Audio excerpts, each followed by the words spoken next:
आपलं हिंदीचं पुस्तक सगळ्यांनी उघडा. हातामध्ये एक पेन्सिल घ्या.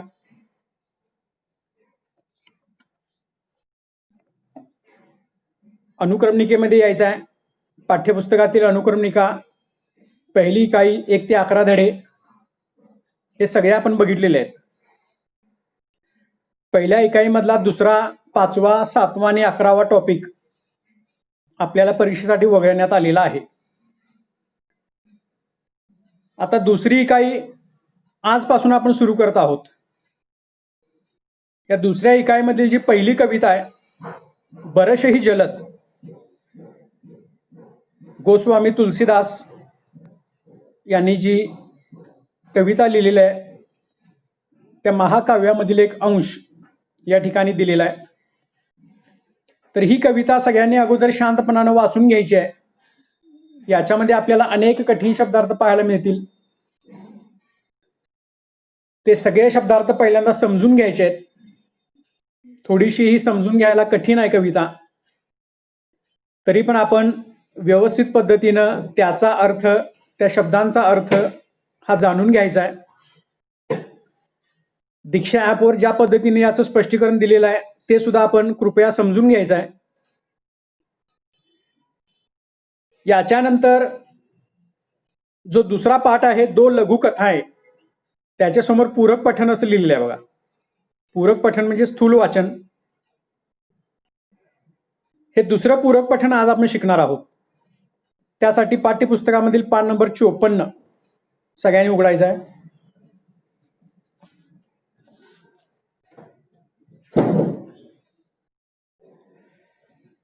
पन्ना नंबर 54. 54 म्हणजे 54. दूसरी इकाई, दूसरा पाठ. इस पाठ का नाम है 2 लघु कथाएं. लघु यानी छोटी और कथा यानी कहानी. 2 लहान लहान गोष्टी आपल्याला या ठिकाणी दिलेल्या आहेत. इस पहली कहानी का नाम है कंगाल और दूसरी कहानी का नाम है सही उत्तर. इन लघु कथाओं के लेखक है नरेंद्र कौर छाबड़ा. ज्यांच्याकडे जुनं हिंदीचं पुस्तक असेल त्या पुस्तकामध्ये नरेंद्र छाबड़ा असं लिहिलेलं आहे.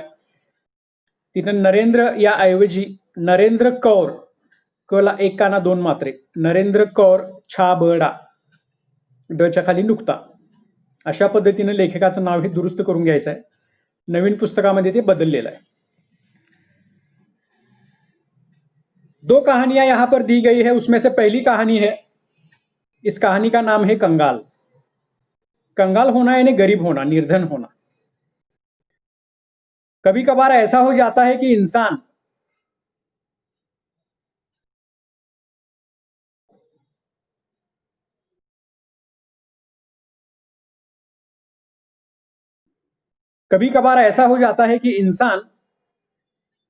धन से नहीं लेकिन मन से कंगाल बन जाता है. और हमें हमारा मन किस प्रकार पवित्र रखना चाहिए, हमारे आसपास जो गरीब, किसान, मजदूर, श्रमजीवी लोग हैं, उनके प्रति हमें किस प्रकार हमदर्दी जतानी चाहिए, इसका चित्रण इस कहानी में किया गया है. ये दोनों कहानियां दिखाई देने में छोटी है, लेकिन इसका जो अर्थ है वो बहुत बड़ा है. इस वर्ष की बड़ी भीषण गर्मी पड़ रही थी.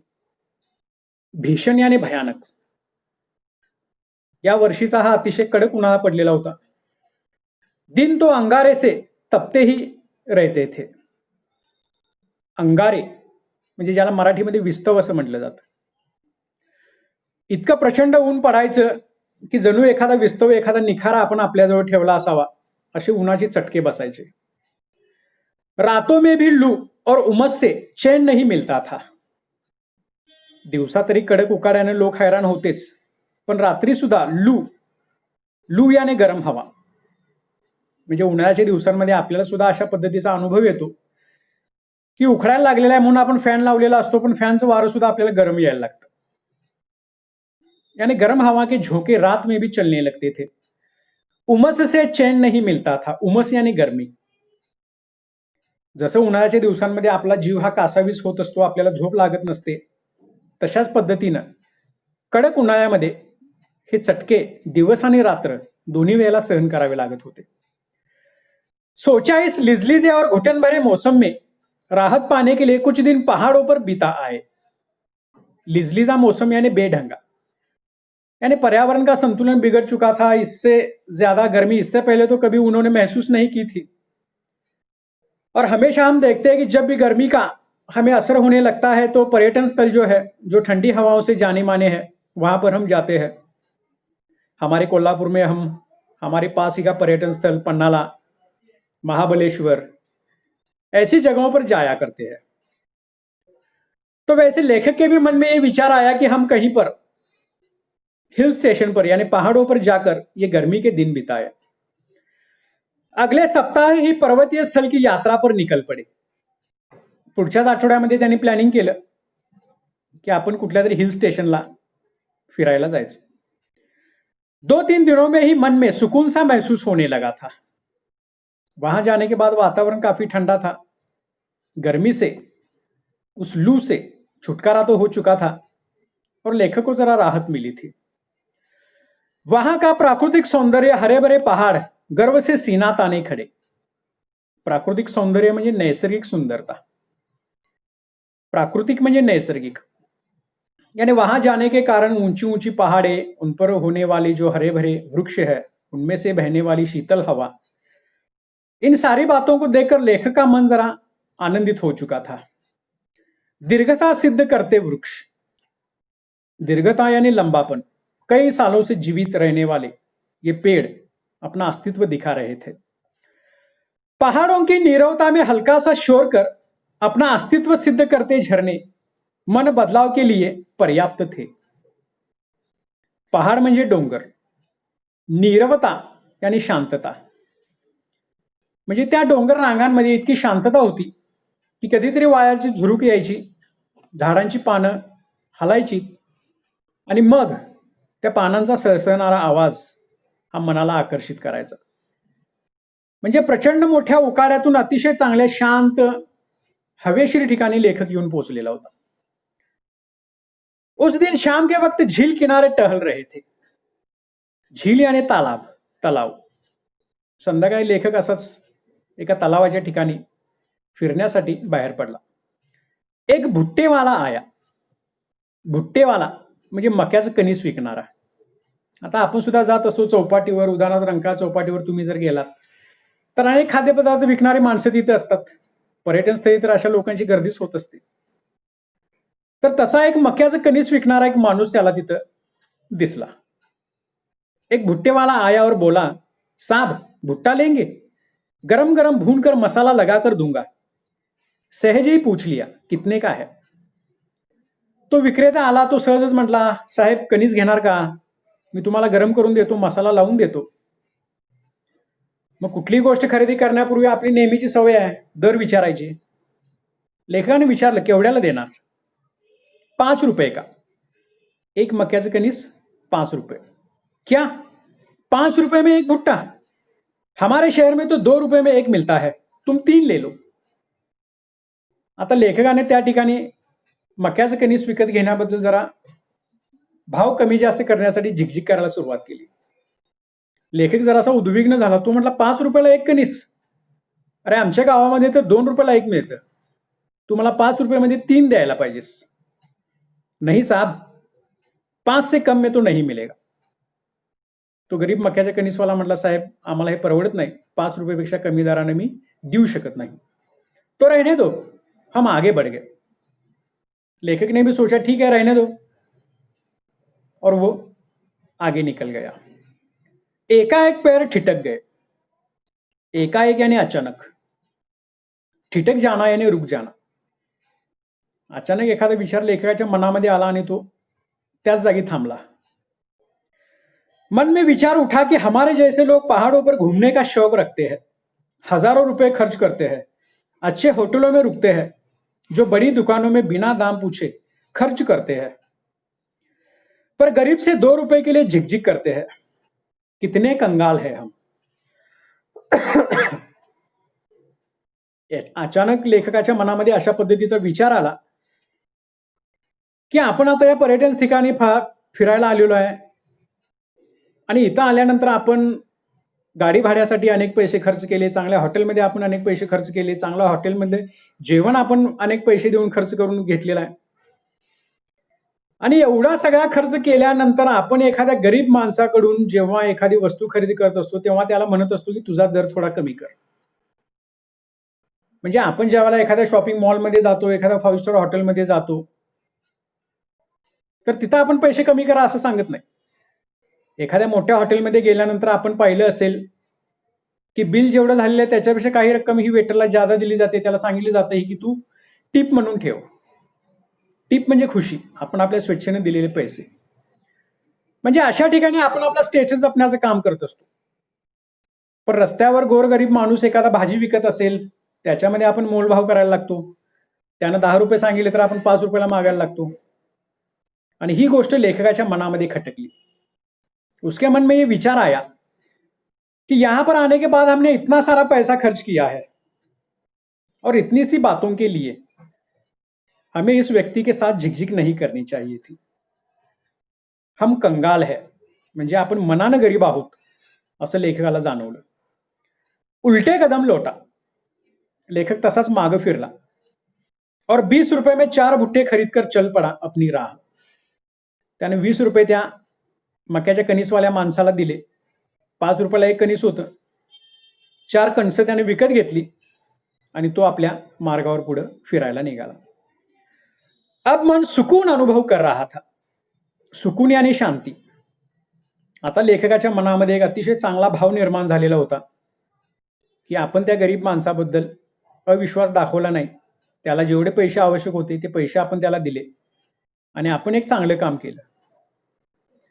यानी बहुत बार हम ऐसा करते हैं कि हम अपने पैसों के कारण नहीं बल्कि हम अपने मन से जो कंगालपन है, जो गरीबी है, वो दिखाते रहते हैं.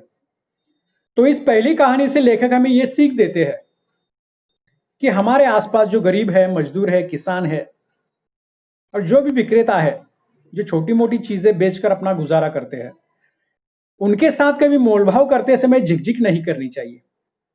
1-2 पैसा अगर उनको ज्यादा मिला तो उससे उनका ही अच्छा होगा और हमें उनके आशीर्वाद मिल सकते हैं.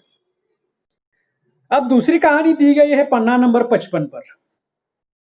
इस कहानी का नाम है सही उत्तर, म्हणजे योग्य उत्तर. बऱ्याचदा एखाद्या प्रश्नाचं उत्तर काय सांगावं आपल्याला समजत नाही. समोरची व्यक्ती आपल्यावर नाराज होईल म्हणून त्याच्या आवडीचं उत्तर आपण देण्याचा प्रयत्न करत असतो.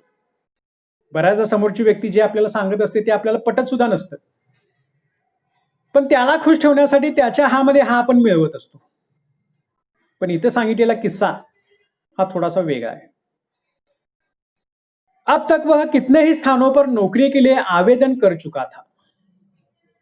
एक बेरोजगार युवक नौकरी पाने के लिए बड़ी मुश्किल से यहां वहां इंटरव्यू देने की कोशिश कर रहा था.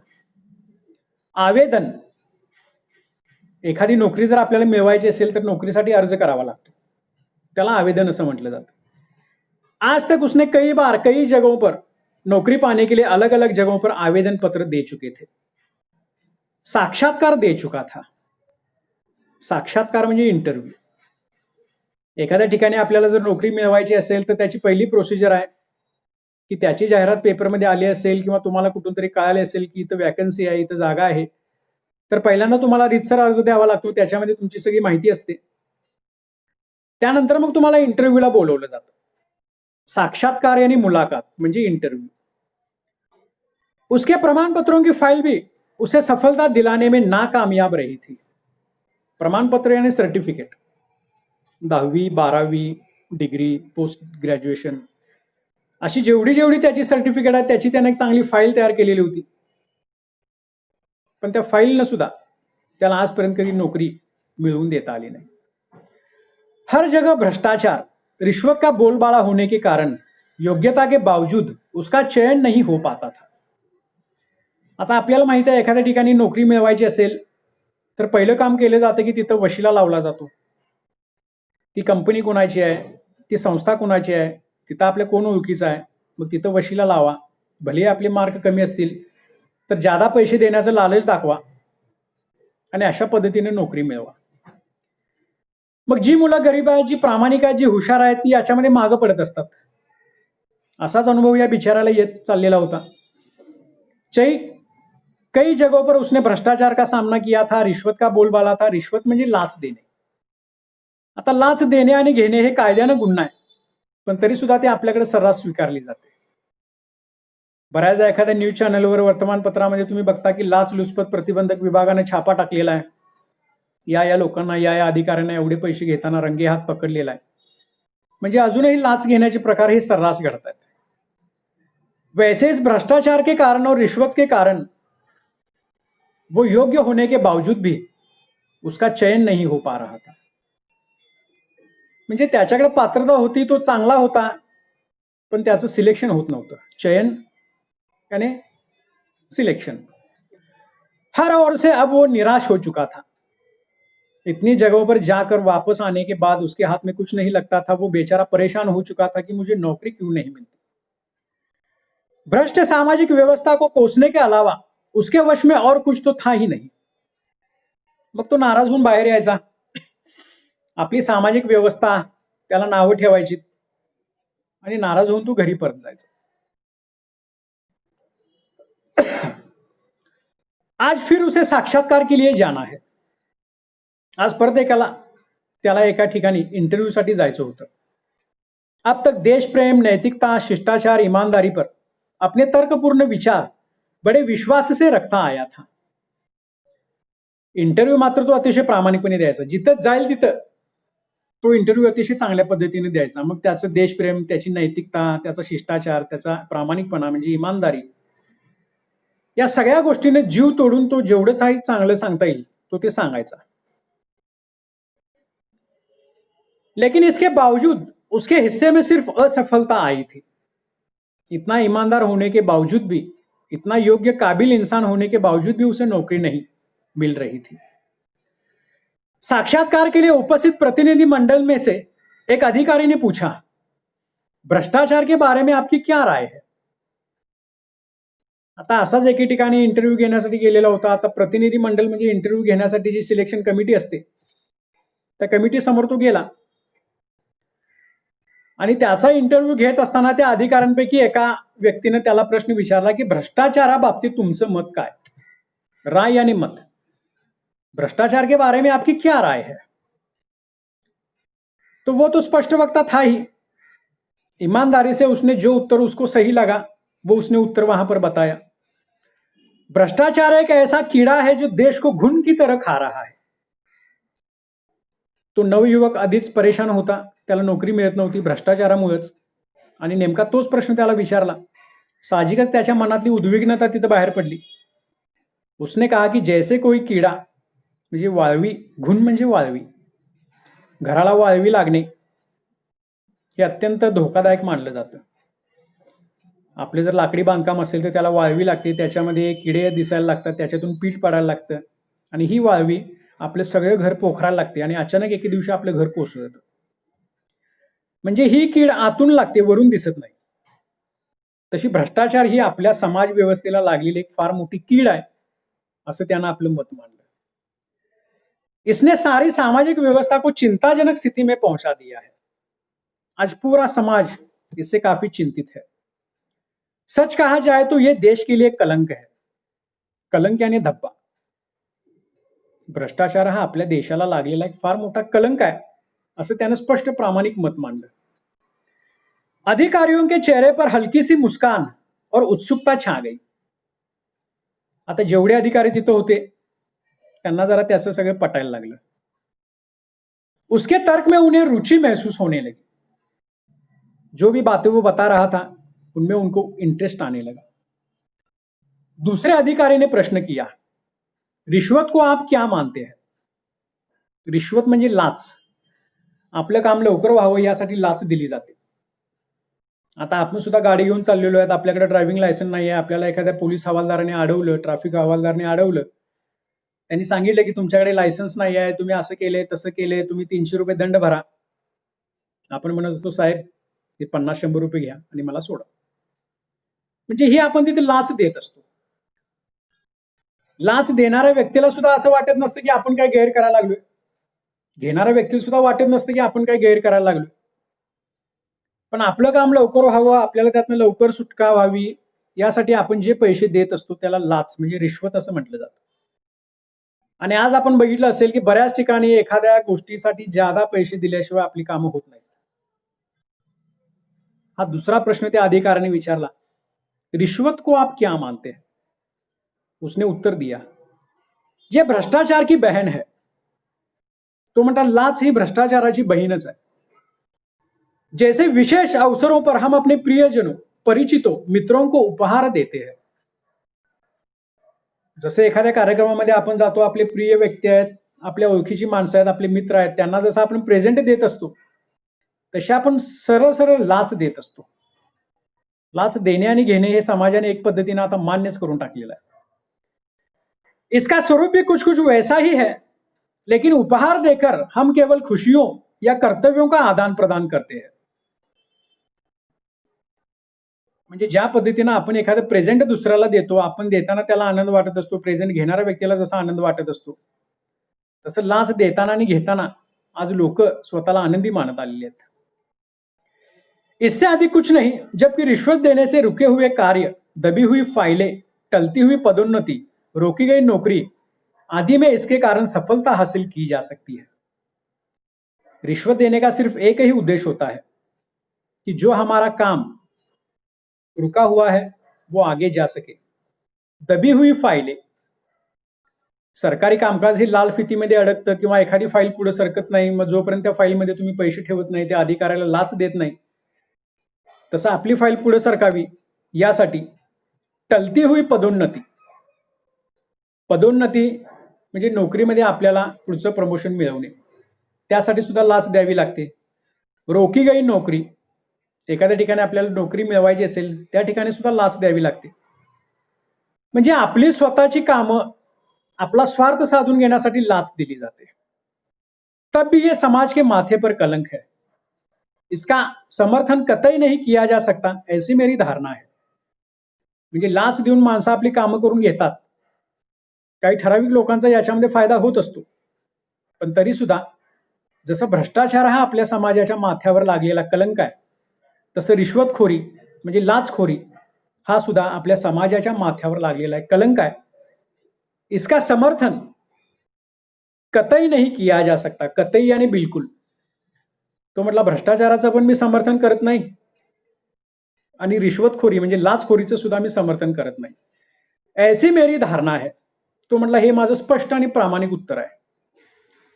कहकर वो तेजी से बाहर निकल आया.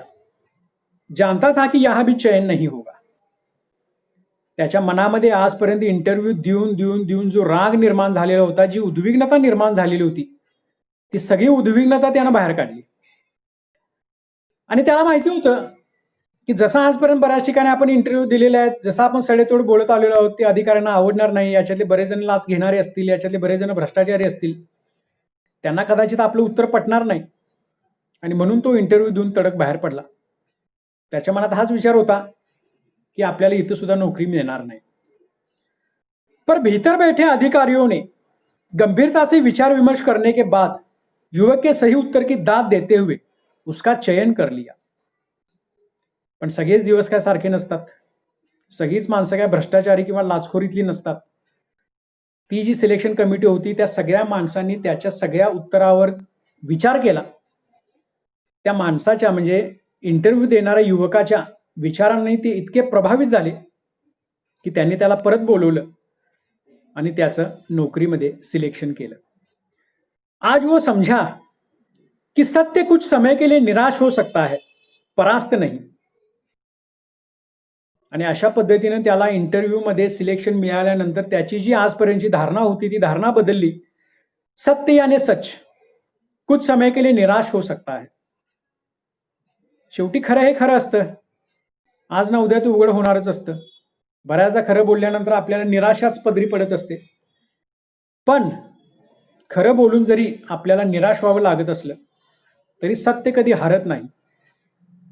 यानी सत्य कुछ समय के लिए निराश हो सकता है लेकिन परास्त नहीं. परास्त होना यानी पराजित होना.